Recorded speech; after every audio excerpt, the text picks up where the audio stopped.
Hey guys, নমস্কাৰ welcome to my YouTube channel Evergreen. আশা কৰোঁ আপোনালোক ভালে আছে আৰু আপোনালোকৰ আশীৰ্বাদত আমিও ভালে আছোঁ। মই জলফাই আচাৰ কেনেকৈ বনালোঁ চাওঁ আহকচোন। প্ৰথমতে মই জলফাইখিনি ধুনীয়াকৈ ধুই ল'লোঁ। তাৰপিছত ঠাৰিবিলাক ছিঙি লৈ 30 মিনিট সময় ৰ'দত দি দিছোঁ, যাতে জলফাইখিনি পানীবিলাক নোহোৱা হয়। আৰু কটাৰী এখনৰ সহায়ত মই অকণমান ফালি দিছোঁ, যাতে নিমখ আৰু হালধি ভালদৰে ভিতৰত লাগি ধৰে।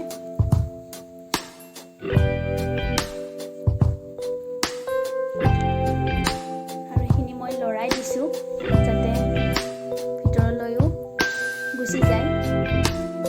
আৰু মই 5 ঘণ্টা ৰ'দত দি দিছোঁ। মোৰ জলফাইখিনি পকা আছিল, মই সেইকাৰণে বইল কৰি লোৱা নাই আৰু লাহি হ'বৰ বাবে মই বেছি সময় দি দিলোঁ। আচাৰত দিবৰ বাবে মই এটা মিশ্ৰণ তৈয়াৰ কৰিছোঁ। ইয়াত গোটা শুকান ধনিয়া আছে 8 চামুচ, হালধীয়া সৰিয়হ আছে 6 চামুচ, ক'লা সৰিয়হ আছে 6 চামুচ, পাঁচফোৰণ আছে 4 চামুচ,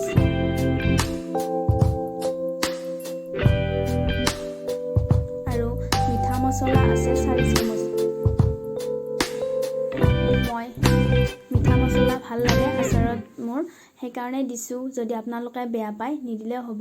আৰু এইখিনি মই অকণমান গৰম কৰিম, যেতিয়ালৈ ইয়াৰ পৰা এটা মিহি মিহিকৈ গোন্ধ নাহে তেতিয়ালৈ গৰম কৰিম। আৰু তাৰপিছত মই গেছটো অফ কৰি এইখিনি ঠাণ্ডা হ'বলৈ দিম। আচাৰৰ বাবে মই নহৰু অকণমান ধুই শুকুৱাই ৰাখিছিলোঁ, সেই নহৰুটো বটি লৈছোঁ 2 চামুচ হোৱাকৈ, আৰু আদাও 2 চামুচ হোৱাকৈ বটি লৈছোঁ। আৰু গোটা নহৰু অকণমান ধুই শুকুৱাই ৰাখিছোঁ। পানী থাকিলে যিহেতু আচাৰ বেয়া হৈ যাব, আগতীয়াকৈ ধুই শুকুৱাই ৰাখিছোঁ।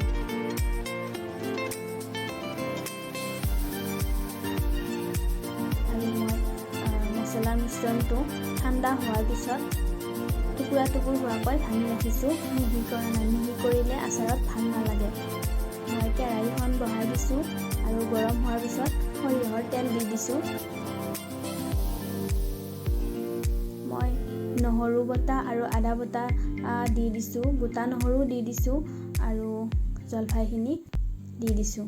ইয়াত মই মিহিকৈ থকা ধনিয়াৰ গুড়িও অকণমান 1 চামুচ দি দিছোঁ।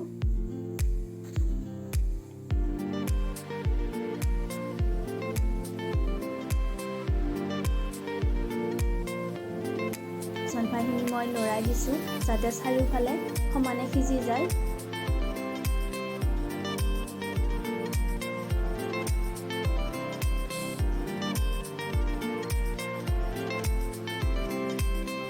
সোৱাদ অনুসৰি আপোনালোকে নিমখ কমাই বা বেছি কৰি দিব পাৰে। অকণমান নহৰু পিছা ৰৈ গৈছিল, চামুচত লাগি মই দি দিছোঁ।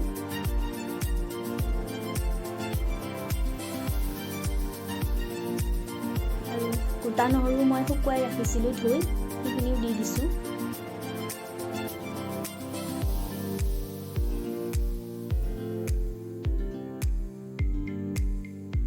আচাৰৰ বাবে মই কেঁচা জলকীয়া 100 গ্ৰাম ধুই শুকুৱাই ৰাখিছোঁ। ফেনৰ তলত শুকুৱাইছোঁ, ৰ'দত দিলে যিহেতু লেৰেলি যায়, লেৰেলি গ'লে ভাল নালাগে। আৰু মই জলকীয়াখিনি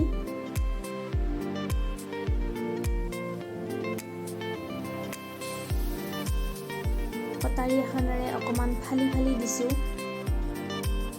যাতে মছলাৰ মিশ্ৰণটো জলকীয়াৰ ভিতৰলৈ যায়।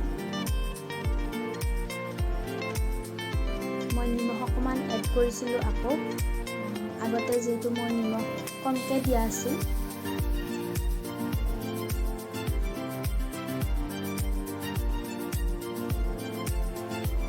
জলফাই মোৰ সিজি গ'ল।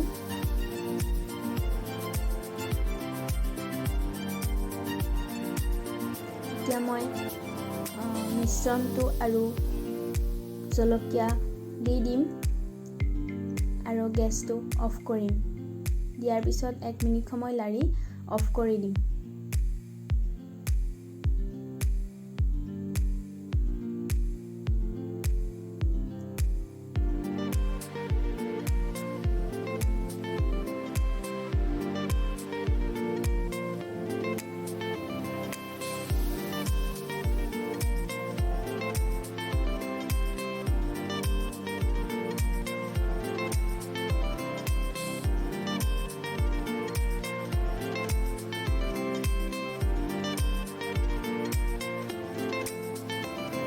মাৰিবলৈ অকণমান অসুবিধাই হৈ গৈছে। মই ধৰি লৈছোঁ কেৰাহীখন পিছলি গৈছিল। মোৰ তেলো কম হৈছে, মই আকৌ গৰম কৰি তেল দি দিম। দেখিবলৈ ধুনীয়া হৈছে, সোৱাদো হৈছে। এনেকৈ আচাৰ বনালে ৰ'দত শুকুৱাব নালাগে, নুশুকালেও বেয়া নহয়। আৰু আপুনি যিমান দিনলৈ ৰাখিব বিচাৰে সিমান দিনলৈয়ে থাকিব। মই তেল গৰম কৰি দি দিলোঁ।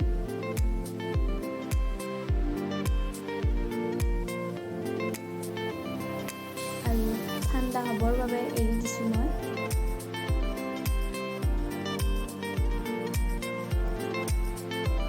মই কাঁচৰ বৈয়াম এটা ধুই ৰ'দত শুকুৱাই ৰাখিছোঁ।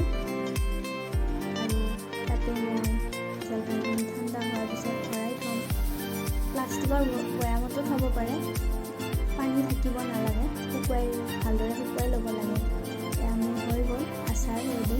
জনাবচোন কেনেকুৱা পালে মোৰ আচাৰৰ ৰেচিপিটো।